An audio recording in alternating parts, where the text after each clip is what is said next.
오늘 만나서 반갑습니다. 오늘 영성일기 컨퍼런스 주제를 선택하면서 무엇보다도 영성일기를 쓰는 우리의 실천이 하나님의 어떠하심, 하나님이 어떤 분이신가와 밀접한 관련이 지어져야만 우리가 영성일기를 쓰는 그 이유가 분명하게 확립될 수 있다고 제가 믿게 되었고요. 또 그렇게 생각하게 되어서 영성일기 운동과 영성일기를 쓰는 그 실천이 삼위일체 하나님, 우리가 예배하고 우리가 섬기고 사랑하고 또 늘 우리가 교제하기를 원하는 삼위일체 하나님과의 관계에서 영성일기를 어떻게 보면 우리가 영성일기를 더 적극적으로 실천할 수 있을까라는 그런 문제의식을 가지고 오늘 발제를 준비했습니다. 그래서 여러분 그 교환 받으셨죠? 네, 교환 받으신 걸 좀 보면서 따라가면서 그렇게 하겠습니다. 물론 이제 뒤에 우리 두 분 교수님들이 사실은 또 영성에 대해서 자세히 말씀을 하시겠지만 무엇보다도 일단 오늘날 그 영성이라는 말에 대해서 오해가 많습니다. 어떤 분들은 영성이라는 말이 너무나 카톨릭적인 용어가 아니냐, 또 그것이 너무 진보적인 그런 신학권에서 사용하고 있는 것이 아닌가, 이런 의문을 제기합니다. 그래서 좀 더 전통적인 신학을 하시는 분들은 경건이라는 단어를 사용해야 된다. 또 어떤 분들은 제자도라는 단어가 더 낫지 않느냐, 우리 존 스토트 같은 분들. 그래서 이제 영성이란 말 자체에 대해서도 좀 반감이 있는 것 같습니다. 그러나 사실 이 영성이라는 것은 성경 자체에서 나온 단어죠. 성경에서 영적이다, 신령하다라는 말 할 때 그걸 spiritual이라는 단어로 영어로 번역이 되고, 사실은 그것이 우리 헬라어로 푸뉴마와 관계된 언어라면은 영성이라는 그 spirituality라고 하는 이 단어가 성경에서 나온 단어입니다. 그리고 거기에 영적인 것을 이제 추상 명사화하다 보니까 영성이라는 단어를 사용하게 된 것이죠. 그래서 오늘날 우리 복음주의권에서도 이제 영성이라는 말에 대해서 더 이상 의문의 여지가 없는 것으로 받아들여지고 있습니다. 그래서 영성이라는 단어를 사용하는 것이 더 이상 의문시 되는 시기는 이제 지났다. 그래서 복음주의권의 그 싱가포르의 사이먼 찬이라는 교수님이 spiritual theology라고 해서 영성 신학 번역을 할 때 이걸 뭐 영적 신학, 좀 번역이 매끄럽지가 않죠. 그래서 영성 신학이라고 번역을 해야 이것이 바른 번역이라고 보여지고요. 그래서 이런 영성 신학적인 신학적 연구가 진행되고 있고, 또 곳곳의 신학교에서 영성 형성, spiritual formation이라는 단어, 또 영성 훈련, spiritual discipline, 이런 단어들을 사용하고 있습니다. 그리고 제가 지금 섬기고 있는 덴버 신학교에는 오랫동안 벌써 spiritual formation이라고 하는 영성 형성이라는 분과에 석사 과정을 개설해서 가르치고 있습니다. 그래서 복음주의권에서도 이미 영성이라는 말은 사실은 분명하게 정립이 되었다. 여러분 그렇게 이해하시면 좋겠고요. 영성이라는 말과 더불어 영성일기라는 단어, 이 용어도 spiritual journal 하기도 하고 이제 diary 이렇게 하기도 하는데, 이 단어도 사실은 오늘날 우리가 한국교회에서는 최근에 영성일기라는 단어가 최근에 쓰여진 것으로만 이해하기가 쉬운데요. 사실은 이 영성일기라는 것은 이미 초대교회부터 우리 교부들로부터 계속해서 실천해온 하나의 그 교회에서 아주 오랫동안 가치 있는 것으로 자리 잡은 실천입니다. 예를 들어 고대 사막 교부들, 그들 중에 데안토니우스와 같은 그런 위대한 우리 신앙의 선배, 또 아우구스티누스 같은 분들, 그 다음에 토마스 아켐피스나 우리 조나단 에드워즈, 그다음 그 전에 청교도 신학자들, 그리고 존 웨슬리, 또 20세기에 와서 프랭크 루박 같은 분, A.W. 토저 같은 분들, 또 아까 우리 유기성 목사님이 멘션하신 언급하신 여러분들 영성일기를 써 오셨다는 거죠. 근데 그렇게 이름이 알려진 우리 믿음의 선배들뿐만 아니라 이름 없이 빚도 없이 신앙생활하면서 그들의 삶 속에서 영성일기를 계속 실천했던 사람들이 수없이 많습니다. 그 뭐 한둘 뭐 몇십 명 이런 정도가 아니고요. 우리 교회 역사상 수많은 사람들이 영성일기를 구체적으로 실천해 왔다.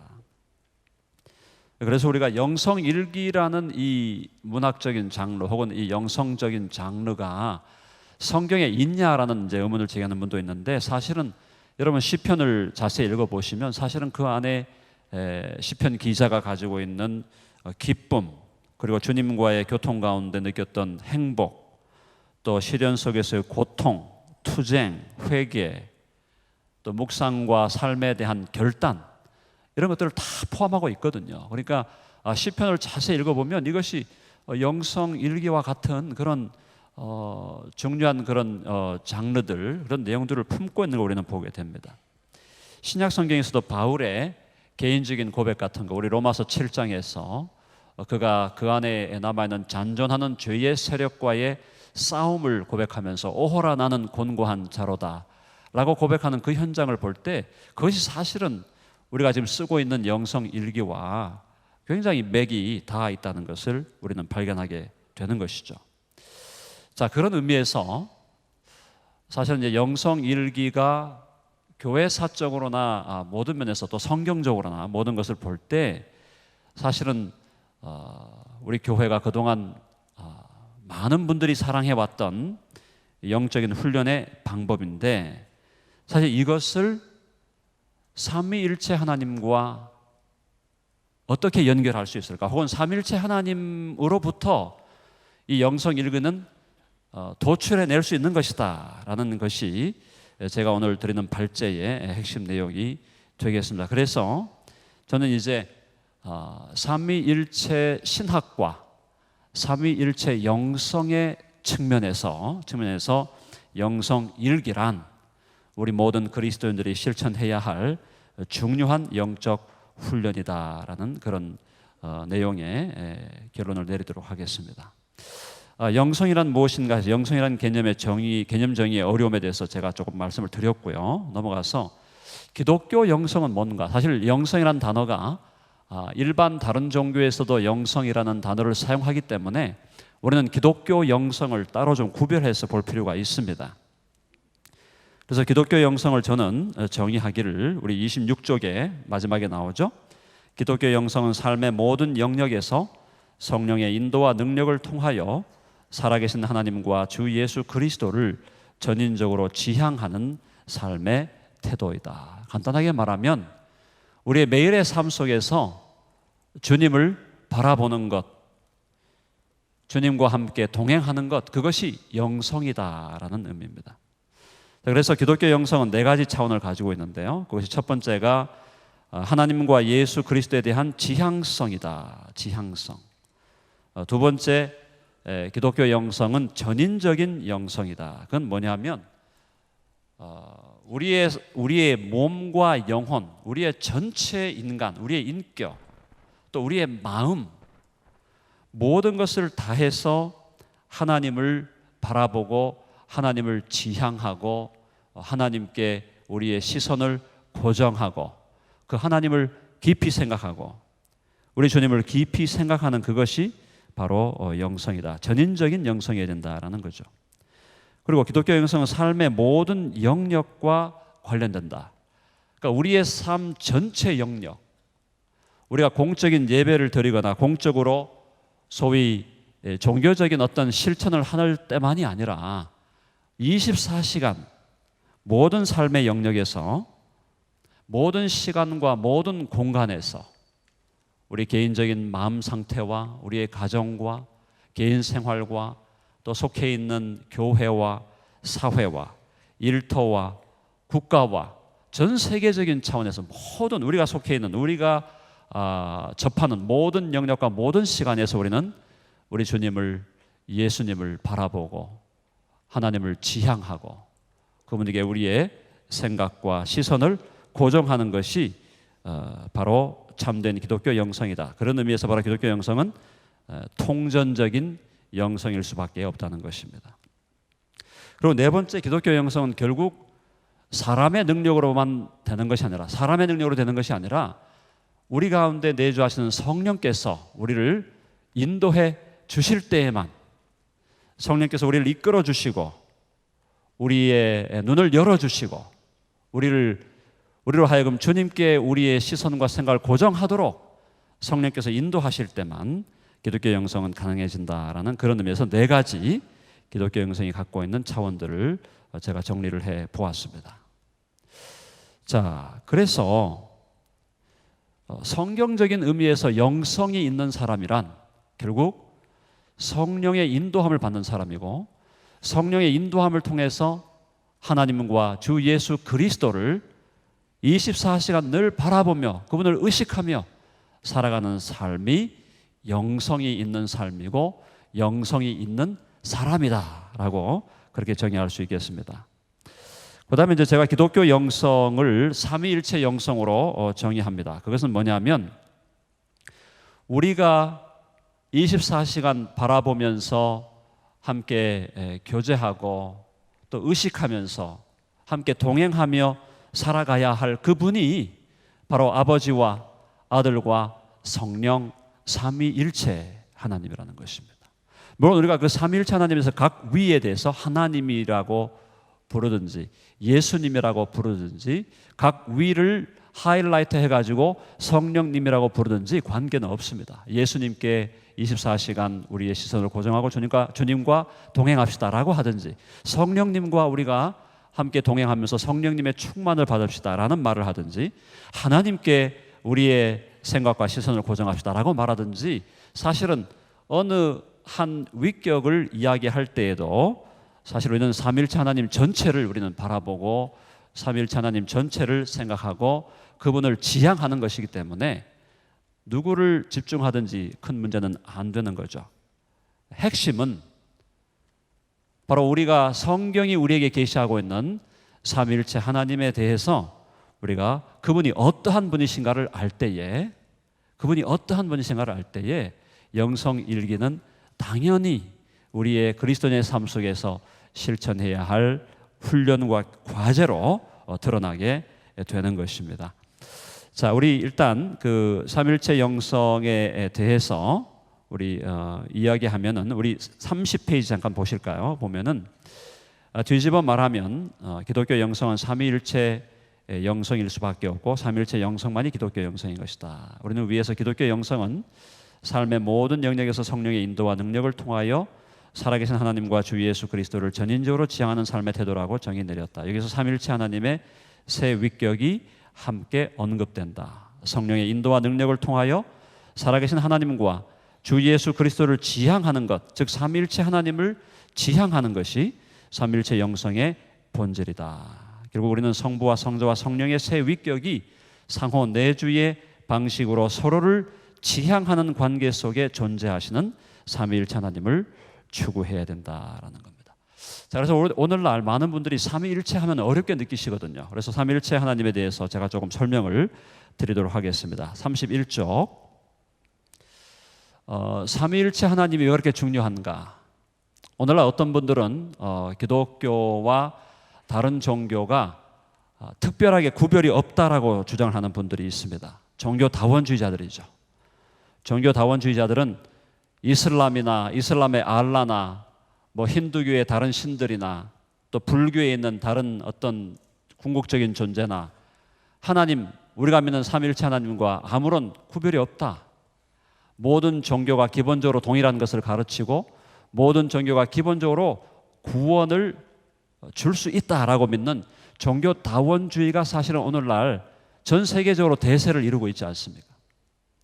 자, 그런 차원에서 우리가 정말 우리 기독교가 절대 진리이고 우리가 믿는 하나님에 대한 신앙이 절대 유일무이한 신앙이라고 할 때 그것을 우리 기독교를 모든 다른 종교와 구별해주는 절대적인 독특성이 뭐냐? 그것이 바로 여러 가지가 있지만 그 중에 가장 중요한 것이 바로 우리가 믿고 사랑하고 예배하는 하나님이 삼위일체적인 존재다라는 것입니다. 그래서 그 삼위일체 하나님은 기독교와 모든 다른 종교를 구별해주는 기독교의 독특성과 유일, 절대성과 관련된다. 최근에 우리 기독교가 믿는 하나님과 이슬람의 알라가 똑같은 신이다라는 주장을 내세우는 학자들이 많이 생겼어요. 그건 잘 모르고 하시는 말씀이죠. 예를 들어 알라가 우리가 믿는 하나님과 같다라고 얘기한다면 전혀 근거가 없는 얘기죠. 알라의 입장, 이슬람의 입장에서 알라에게 아들이 있다고 이야기하면 그것은 신성 모독이다라고 꾸란에 나와 있습니다. 그건 뭐냐 하면 우리가 믿는 하나님 아버지는 아들을 가지신 하나님이시잖아요. 그런 의미에서 이슬람의 알라와 우리가 믿는 하나님은 전적으로 근원적으로 다른 것입니다. 자, 그래서 삼위일체 하나님은 모든 종교와 기독교를 절대적으로 뚜렷하게 구별해야 되는 특징인데 이 삼위일체 하나님에 대해서 사실은 20세기 후반에 와서 삼위일체 신학이 재흥하게 됩니다. 특별히 서구 신학에서 1960년대, 70년대, 80년대 이후로 삼위일체 하나님에 대한 신학, 삼위일체 하나님에 대한 연구, 또 삼위일체 신학이 큰 발전을 보게 됩니다. 거기 보면 여러 가지 신학자들 제가 언급을 해놨고요. 그 다음에 34쪽으로 넘어갑니다. 그렇게 하면서 새로운 삼위일체 신학의 핵심에 어떤 주장이 있냐 하면은 사회적 삼위일체가 있어요. 그러니까 사회적 삼위일체라는 것은 뭐냐면 성부와 성자와 성령이 하나의 사회를 이루고 있다. 하나의 공동체를 이루고 있다라는 그런 통찰입니다. 그것은 사실은 틀린 것은 아닙니다. 맞는 말이죠. 아버지와 아들과 성령이 하나의 공동체를 이루고 있다. 그래서 그것을 Social Trinity라고 부르고 있는데요. 저는 그 Social Trinity라는 그 사회적 삼일체론이라는 그 말이 사실은 성경에 나오는 삼일체 하나님을 담기에 좀 부족하다. 그래서 저는 다른 단어로 Communal Trinity, 즉 연합적인 친교의 삼위일체다. 아버지와 아들과 성령이 연합되어서 영원한 사랑의 친교와 교제 속에 계신 하나님이시다. 아버지와 아들과 성령이 완전히 하나가 되어서 연합된 교제와 친교와 사귐을 누리고 있는 그런 분이 바로 우리가 믿는 하나님이시다라는 겁니다. 우리가 믿는 삼위일체 하나님은 아버지와 아들과 성령이 인격적인 교제를 누리고 있는 거죠.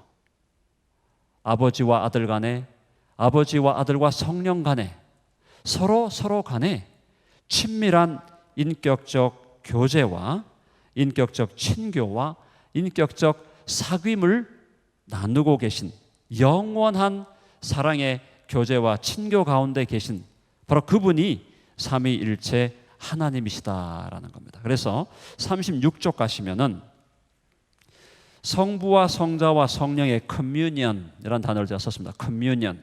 이것을 이제 번역하기가 쉽지 않은데요. 연합적 친교라고 제가 번역을 했는데요. 성부와 성자와 성령의 연합적 친교인 커뮤니언은 상호 내주와 상호 침투, 그리고 상호 참여, 상호 의존과 상호 복종을 의미하는 페리코레시스적 공동체다. 이게 굉장히 중요한 겁니다. 여러분 언더라인 하시면 좋겠어요.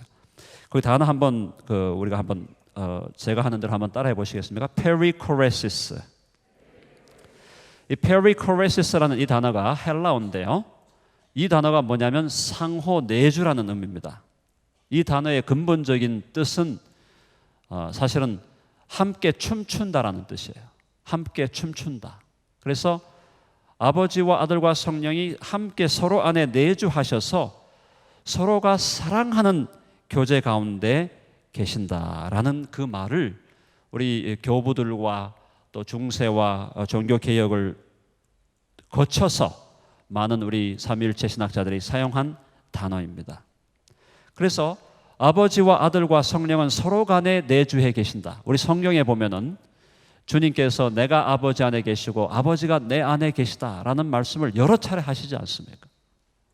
아버지가 내 안에 계시고 내가 아버지 안에 있는 것 같이 너희도 우리 안에, 그들도 우리 안에 있게 하여 주시옵소서. 주님께서, 우리 예수님께서 기도하신 내용이에요.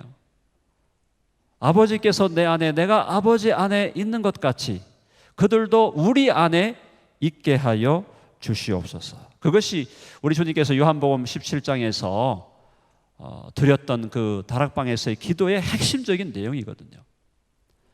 아버지와 아들이 서로 내주하시고 서로 간에 내주하고 서로가 관통하고 서로 참여하고 서로 침투하는 관계 속에서 아주 끈끈한 인격적인 교제를 누리고 계시고, 그것이 삼위일체적으로 확대되어서 아버지와 아들과 성령이 서로 안에 내주하시면서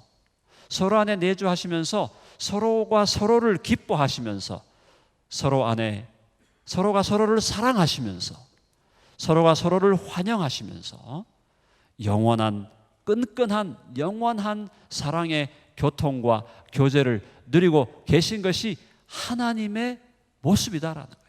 하나님의 어떠하심이라는 거예요. 우리가 믿고 사랑하고 예배하는 그 삼위일체 하나님의 어떠하심이 바로 아버지와 아들과 성령이 서로 안에 내주하셔서 서로 간의 끈끈한 사랑의 인격적 교제와 사귐을 영원토록 지금도 나누고 계신다. 영원 전부터 사랑의 교통 가운데 계셨던 그 삼위일체 하나님은 지금도 사랑의 교통, 인격적 교통 가운데 지금도 살아서 역사하시고, 장차 우리가 영원히 영원한 상을 새 땅에 주님 앞에 갔을 때 그때도 영원히 주님과 더불어 주님은 삼위일체적인 교통 가운데 계실 것이다. 그런데 놀라운 것은 뭐냐면 영원한 삼위일체적인 교통 가운데 계셨던 그 하나님께서 바로 우리를, 저와 여러분을 그 하나님의 영원한 사귐, 하나님의 영원한 교제 가운데 초대하셨다. 그것이 우리 기독교의 사실은 전부죠. 기독교를 한마디로 뭐로 정의할 거냐? 기독교의 메시지를 한마디로 정의하라. 그러면 삼위일체 하나님이 누리고 계셨던 그 영원한 사랑의 사귐 가운데 우리를 초대하신 것이고, 그걸 누굴 통해서? 무엇보다도 아들 되신 예수 그리스도를 통해서 우리를 초대하시고 성령의 능력으로 그 삼위일체 하나님이 누리고 계시는 그 교제와 소통과 교통과 사귐을 우리로 하여금 누리게 하시는 것, 그것이 기독교 진리의 전부죠, 사실은. 자, 바로 그런 의미에서 하나님의 어떠하심, 하나님의 그 본질, 성부와 성자와 성령이 누리고 계시는 영원한 그 사귐, 그 교제, 그 친교가 오늘 우리가 깊은 관심을 기울여야 할 중요한 주제가 된다는 것입니다. 그래서 이 삼위일체 하나님의 코이노니아의 본질은 뭐냐? 제가 네 가지로 예를 들어서 말씀을 드렸습니다. 그게 뭐냐? 첫 번째가 삼위일체 하나님의 성부와 성자와 성령은 서로 사랑하신다. 이거 너무나 핵심 아닙니까? 아버지는 아들을 사랑하시고, 예수님께서 세례를 받으시고 올라오실 때 이는 내 사랑하는 아들이요 내 기뻐하는 자라. 아버지가 아들을 바라보면서 사랑한다. 아들은 아버지를 바라보면서 아버지여 내가 당신을, 내가 주님을, 아버지를 사랑하나이다. 이것이 가장 원초적인 고백 아니었어요? 원초적인 관계 아니었어요? 아버지와 아들 간에 있는 그 영원한 사랑, 그 사랑이 사실은 삼위일체 하나님 안에서 아버지와 아들과 성령이 서로 영원한 사랑을 누리고 있다는 것입니다. 두 번째는 38쪽, 서로를 존경하고 영화롭게 하신다.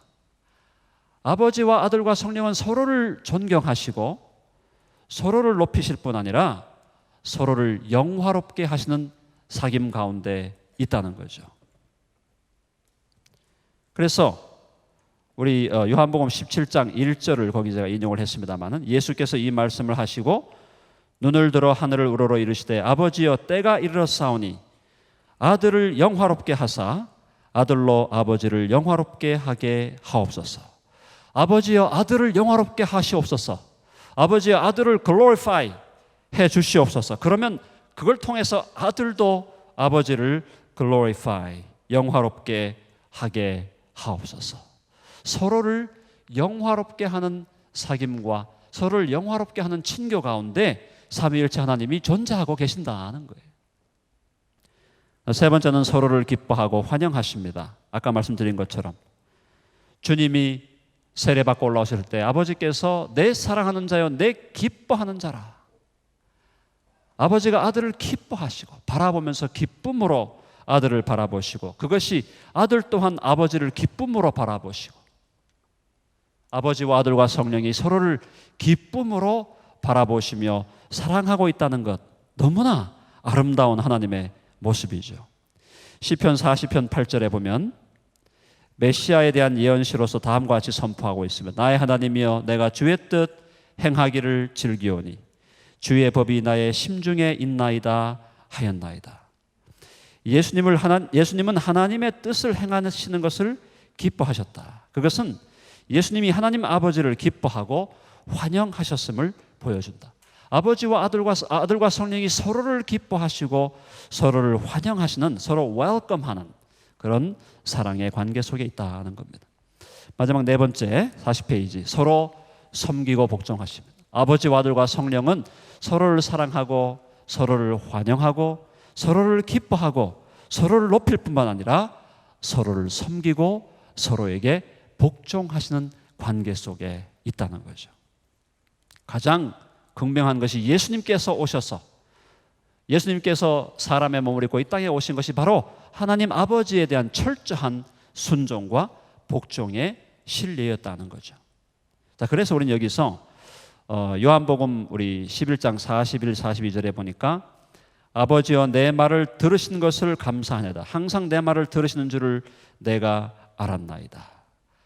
아버지께서도 아들의 말을 듣고 계신, 아들의 말을 듣고 계시고 그 아들의 말을 따르고 아들의 말에 어떤 의미에서 순종하고 계신 그런 모습, 참 우리가 볼 때 정말 그 하나님 아버지와 아들과 성령이 정말 사랑과 섬김과 복종과 환영과 서로 기뻐하는 그런 사랑의 코이노니아, 사랑의 교제 가운데 계시다는 것을 우리는 보게 되는 것입니다.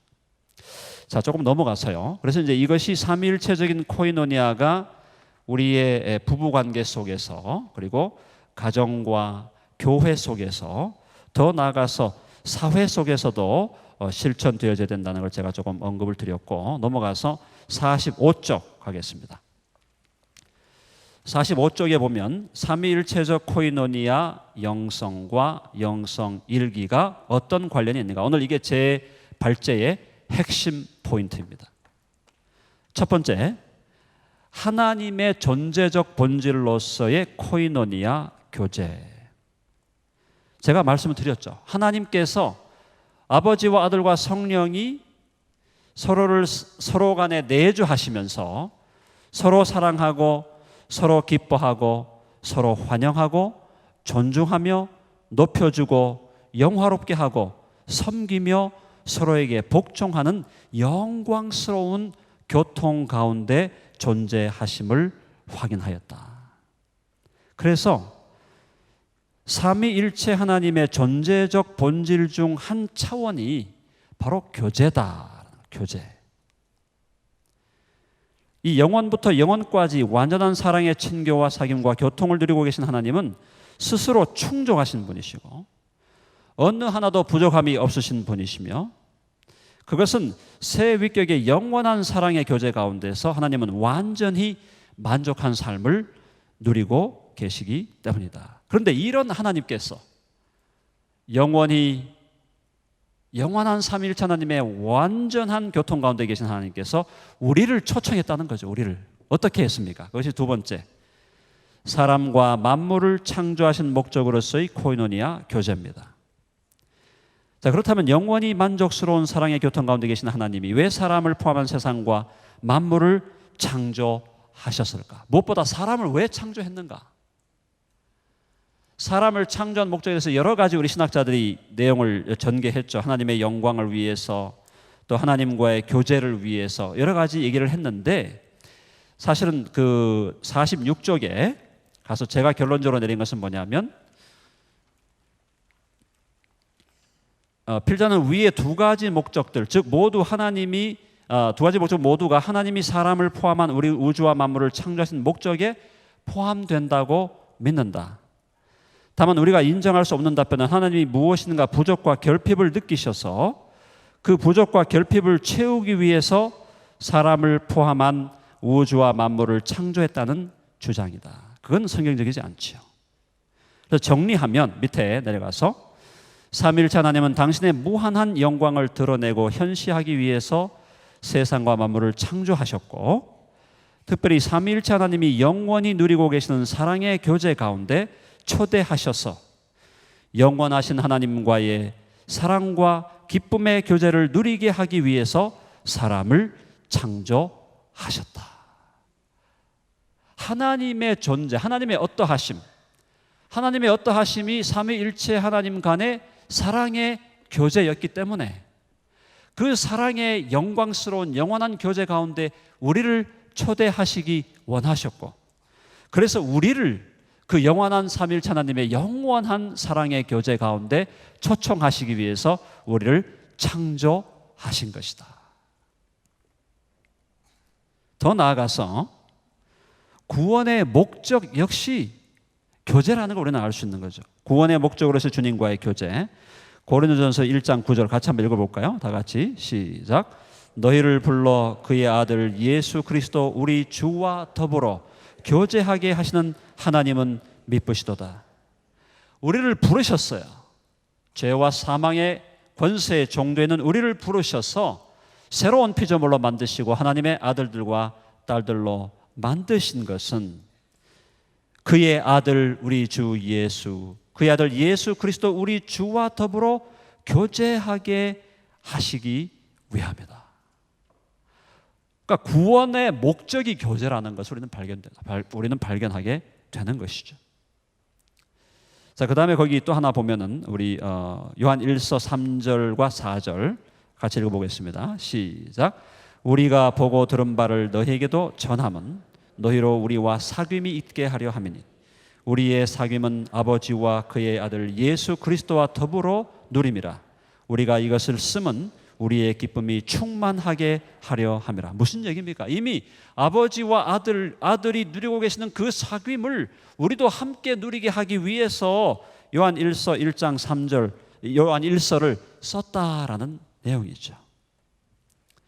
그래서 거기 나오는 대로 우리가 보고 들은 바를 너희에게도 전하면, 전도해서 너희를 구원하려는 그 목적은 너희로 우리와 사귐이 있게 하려 함인데, 그 사귐은 아버지와 그의 아들 예수 그리스도와 더불어 누리는 것이다. 삼위일체 하나님이 영원히 누리고 계시던 그 사귐을 우리가 함께 누리기 위해서 우리는 너희에게 그리스도의 복음을 전한다라고 말씀하고 있는 것입니다. 네 번째는 영생의 본질로서의 주님과의 교제입니다. 영생을 주님께서 정의하실 때 영생은 유일하신 참 하나님과 그의 보내신 자 예수 그리스도를 아는 것이다 라고 말씀하셨어요. 여기서 안다라는 말, 이 긴노스코라는 단어가 단순히 머리로 아는 게 아니지 않습니까? 여기서 안다는 것은 관계적으로 아는 것, 인격적으로 아는 것, 구체적으로 체험적으로 아는 것, 더 나아가서 부부가 함께 동침하고 동거하고 동행하는 것을 의미합니다. 그러면 저와 여러분을 주님께서 구원하신 목적이 바로 영생을 누리는 것이라면은 그 영생은 주님과의 교제다라는 거죠. 우리 48쪽에 올라가서 보시면 결국 영생은 우리 그리스도인이 예수님과 동행하고 동거하면서 그 예수님을 친밀하게 알아가는 것, 즉 주님과의 교제임을 천명하신 것이다. 영생이란 다름이 아니라 영생이란 오늘 이곳에서 지금 바로 이 현재 우리 그리스도인이 예수님과 동행하고 동거하면서 그 예수님을 친밀하게 알아가는 것, 그것이 영생이다라는 거죠. 그것이 주님과의 교제고, 그것이 영생이고, 그것이 구원받은 목적이고, 그것이 바로 하나님께서 우리를 창조하신 목적이고, 그것이 하나님께서 우리를 당신의 영원한 사귐 가운데로 초청하시는 목적이다라는 겁니다. 자, 이제 우리가 이렇게 이제 확인을 하게 되면 바로 이런 의미에서 사실은 영성 일기가 바로 의미가 있게 되는 거죠. 그것은 뭐냐면 영성 일기는 바로 하나님과의 교제를 위한, 삼위일체 하나님과의 교제를 위한, 우리 주님과의 교제를 위한, 또 구원의 목적인 주님과의 교제를 이루기 위한, 또 영생의 실제인 주님과의 교제를 누리기 위한 매우 중요한 방법으로서 바로 우리가 영성 일기를 우리가 추천하고 영성 일기를 실천하게 되는 겁니다. 지난 세월 우리 한국교회 내에서 주님과의 교제를 돕기 위해서 노력이 없었던 건 아닙니다. 그 노력이 과거의 quiet time에서 경건의 시간 QT로 시작을 했고요. 그 다음에 말씀 묵상으로 또 최근에 말씀 묵상 운동이 많은 사실 조명을 받고 있고, 또 최근에 와서 로렌스 형제를 통해서 주창된 하나님의 임재 연습 같은 이런 영적인 실천들이 소개되고 많이 실천되어 왔습니다. 그러나 사실 이제 QT 같은 경우는 QT를 아침에 한 30분 정도 QT하고 나면 그 다음 남아있는 하루 12시간, 24시간 동안 큐티한 말씀을 가지고 계속 끌고 가는 것이 굉장히 현실 속에서 어렵다는 걸 경험하게 되죠. 그래서 큐티하는 동안에 말씀을 묵상한 것조차도 계속 24시간 우리 삶의 현장에서 계속 그것을 되새김질하면서 나아가는 것이 어렵다는 것을 많은 사람들이 경험하게 되었죠. 그래서 말씀 묵상을 해보자 그러는데 말씀 묵상하는 그 순간에만, 그 시간에만 우리에게 의미가 있고, 이것을 계속 우리의 삶에 24시간 삶의 모든 시간 속에서 순간순간 우리가 주님을 만나고 주님과 교제하는 것을 도와주는 데는 한계가 있지 않나.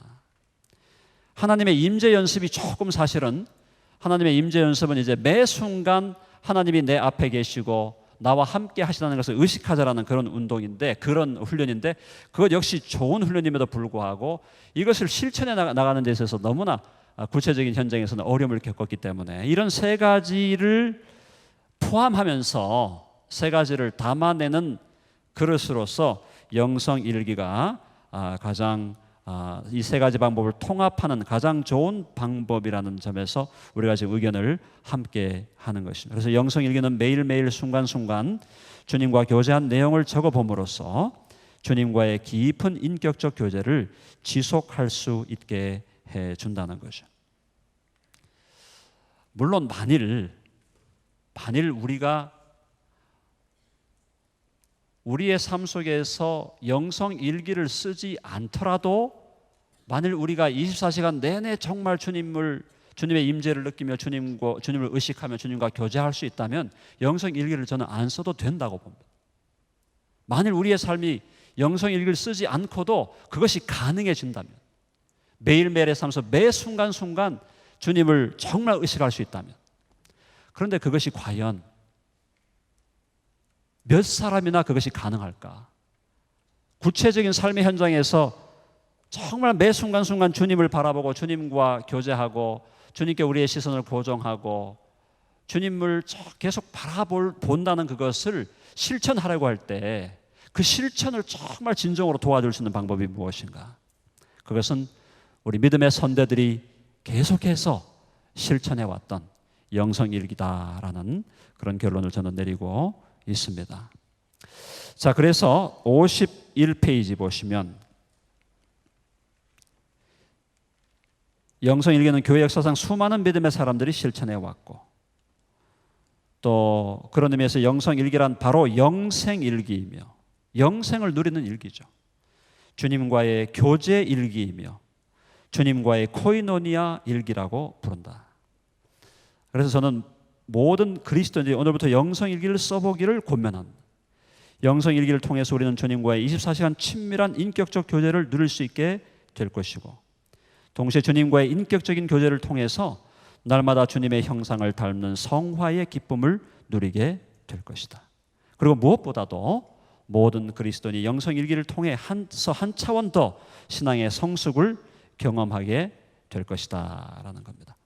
이제 영성 일기를 보통 이제 교회 역사상으로 볼 때는 영성 일기를 하나님과의 수직적인 관계에 집중을 했어요. 하나님과의 수직적인 관계. 그래서 과거 역사 속에서는 영성 일기를 공동체를 만들고 나눔방을 만들어서 영성 일기를 나누는 실천은 거의 없었다고 보여집니다. 근데 이제 우리가 20세기 지금 21세기 살아가면서 지금 영성 일기 운동을 하면서 영성 일기를 나눔방을 통해서 나누는 일을 실천하는데, 그것이 어떤 의미가 있는가? 그것은 영성 일기와 지체들과의 교제, 수평적인 교제를 도와준다는 거죠.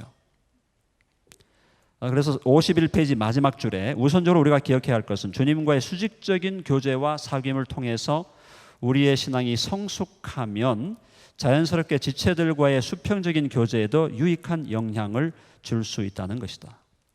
그와 더불어 만약 영성일기를 훈련하는 지체들이 소그룹을 이루어 서로의 영성일기를 공개하고 나눌 수 있다면 지체들 간의 수평적인 교제는 아주 깊어질 수밖에 없을 것이다. 물론 일기가 매우 사적인 장르이고 또 일기를 쓰는 사람이 자신의 일기 내용을 타인에게 공개하기로 결심하는 것은 결코 쉬운 일이 아니다. 하지만 서로에 대한 사랑과 신뢰를 바탕으로, 그리고 그 소그룹을 이끌어가는 지도자의 안내를 따라 각자가 주님과의 교제에 대한 기록한 내용들을 나누고 또 그 나눔의 과정에서 계속적인 격려와 응원과 권면이 나누어질 수 있다면 모든 지체들이 영적으로 큰 유익을 얻을 수 있다. 그런 의미에서 영성일기 나눔방은 부정적인 결과보다는 긍정적인 결과들을 더 많이 얻을 수 있다고 믿는다. 자, 그러면 이제 이 영성일기 운동이 한국 교회는 구체적으로 어떤 유익을 줄 수 있을까?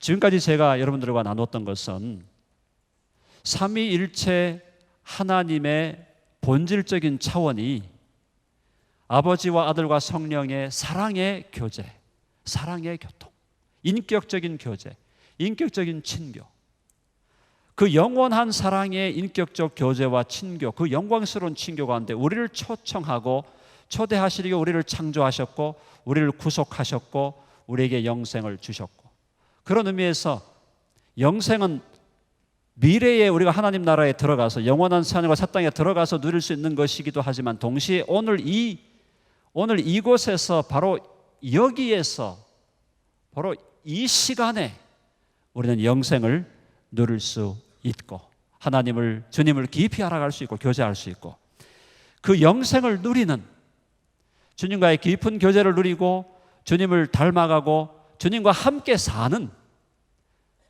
그 삶을 도와주는 유익한 방편으로서의 영성일기를 제가 말씀을 드렸는데, 그럼 이 영성일기가 우리 한국교회에서 거룩한 운동으로 자리를 잡아갈 때 이것이 한국교회에 어떤 유익을 줄 수 있을까?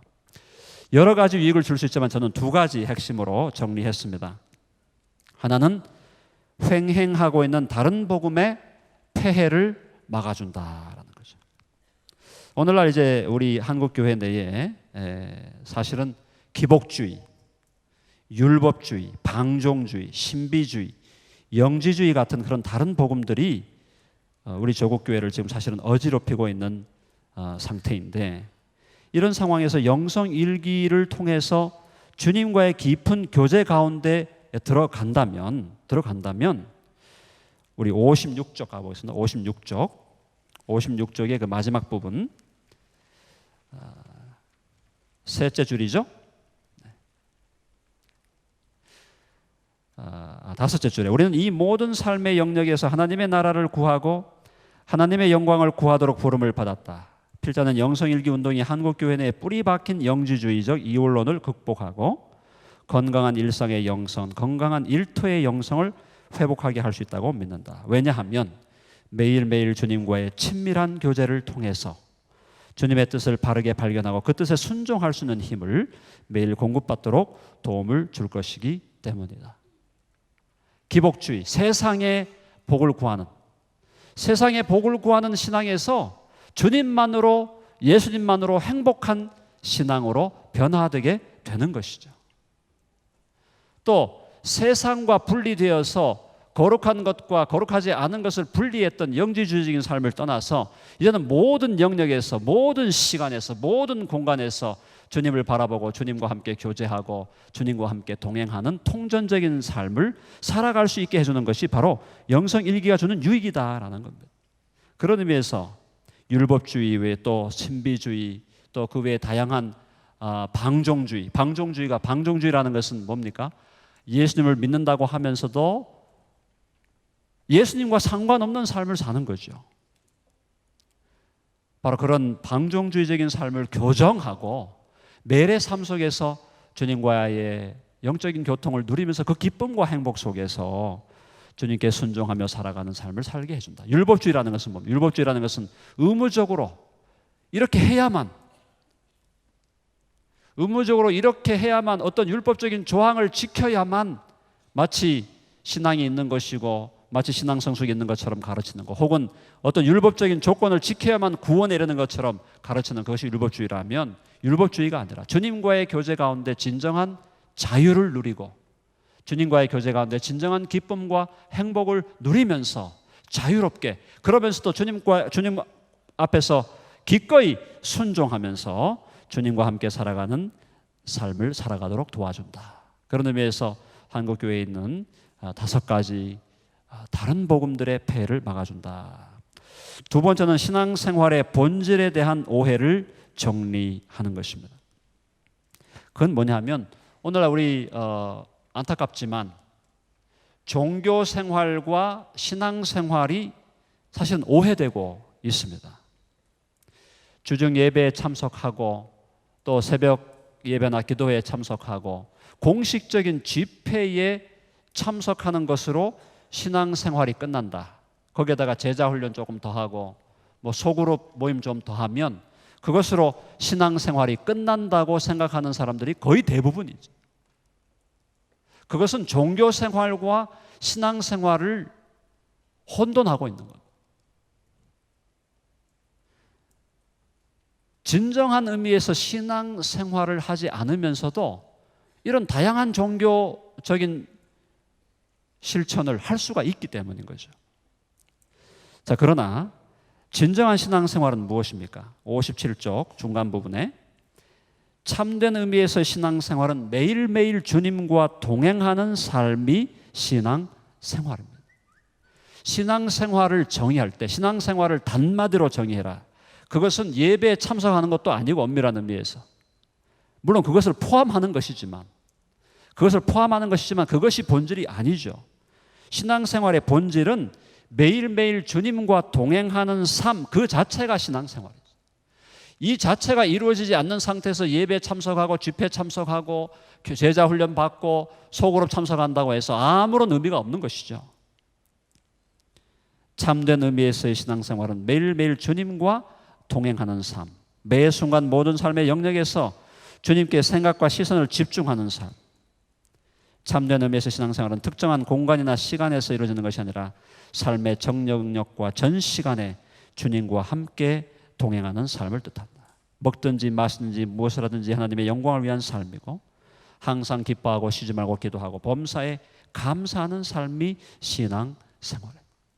항상 기뻐하기 위해, 항상 기뻐하는 것, 쉬지 말고 기도하는 것, 범사에 감사하는 것, 어떻게 가능할까요?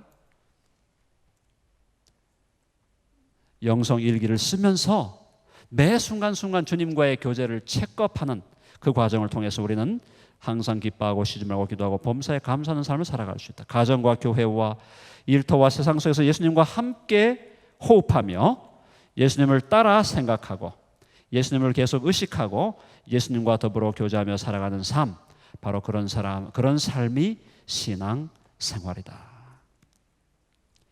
그래서 한국교회 내에는 종교생활은 넘쳐났지만 진정한 신앙생활은 실종되었다고 해도 과언이 아닌 것 아니냐.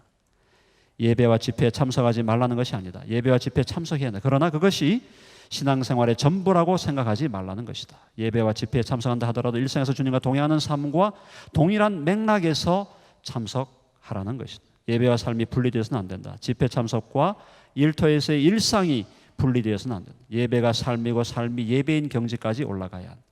가정과 일터에서의 삶과 공적인 예배를 대하는 태도가 같아야 한다는 것이다. 교회당 아니든 바뀌든 코람되어 하나님의 면전에서 삶을 추구하라는 것이다. 그런 의미에서 필자는 영성일기 운동이 한국교회에서 오랫동안 실종된 진정한 의미의 신앙생활을 회복할 수 있게 해줄 것이라고 믿는다. 왜냐하면 영성일기를 통해서 우리는 매일의 일상의 삶을 예배로 건져내는 길을 배울 수 있기 때문이다. 매일 일상의 삶 속에서 주님과 구체적으로 동행하는 삶을 누릴 수 있기 때문이다. 그래서 예배와 삶이, 신앙과 삶이 완전히 일치하는 경지까지 오를 수 있게 될 것이기 때문이다. 나가는 말입니다.